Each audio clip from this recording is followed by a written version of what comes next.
Hello అండి, అందరికి కుమ్రవెల్లిలో night room లో పడుకొని మార్నింగ్ లేచి అందరం తయారై లగేజ్ అంతా ప్యాకింగ్ చేసుకుని బయలుదేరేసరికి 10 అయ్యింది. ఏమి తినకుండానే బయలుదేరాం. మధ్యలో ఒక ప్లేస్ లో ఆగి టిఫిన్ చేసి అక్కడ నుండి స్టార్ట్ అయ్యి 1 అవర్ లో స్వర్ణగిరి చేరుకున్నాము. భువనగిరి జిల్లాలోని మానపల్లి కొండలపైన తిరుమల తిరుపతి దేవస్థానానికి ప్రతీకగా నిర్మించబడిన శ్రీ వెంకటేశ్వర ఆలయాన్ని చేరుకున్నాము. దిగడంతోనే శ్రీ వెంకటేశ్వర స్వామి వారి నామాల శబ్దం ప్రతిధ్వనిస్తూ ఉంటుంది. ముందుగా ప్రధాన ద్వారం ముందు స్వామివారి పాదాలను దర్శనం చేసుకున్నాము.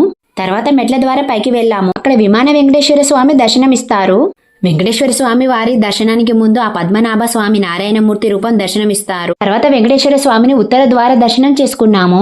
పైనంతా చూస్తే పాలవెల్లి కనిపిస్తుంది. వెంకటేశ్వర స్వామి రూపాన్ని చూడడానికి 2 కళ్ళు సరిపోవు. ఆ రూపాన్ని వర్ణించడానికి మాటలు రావడం లేదు. అంత బాగుంటుంది. మరి తర్వాత స్వామివారి ప్రసాదం తీసుకుని బయటికి వచ్చాము. ఇక్కడ ఎటు చూసినా మనసుకు చాలా ప్రశాంతంగా ఉంది. ఆ తర్వాత స్వామివారి మండపంలో ఇక్కడ నిత్య అన్నదానం జరుగుతుంది. అప్పటికే మధ్యాహ్నం 3 అవుతుంది. లేట్ అయిందని చెప్పి అక్కడికి వెళ్లి భోజనం చేశాము. తో పాటు మా ఈషాయిమకి కూడా ఇక్కడ ప్లేస్ అంతా చాలా బాగా నచ్చింది. వాళ్ళని ఆపడం చాలా కష్టమైంది. ఏమంటుందంటే మమ్మీ నేను ఇక్కడే ఆడుకుంటా అంటుంది. చూస్తుండగానే టైం గడిచిపోయింది. సాయంత్రం అయింది. యాదగిరి నరసింహస్వామి టెంపుల్ కి వెళ్దాం అనుకున్నాము. రోజంతా ఇక్కడే గడిచిపోయింది. నైట్ 8:30 అవుతుంది. అందుకే ఇంటికి బయలుదేరాము. వీడియో నచ్చినట్లయితే లైక్ చేసి సబ్స్క్రైబ్ చేసుకోవడం మర్చిపోకండి. మరి థ్యాంక్ యూ.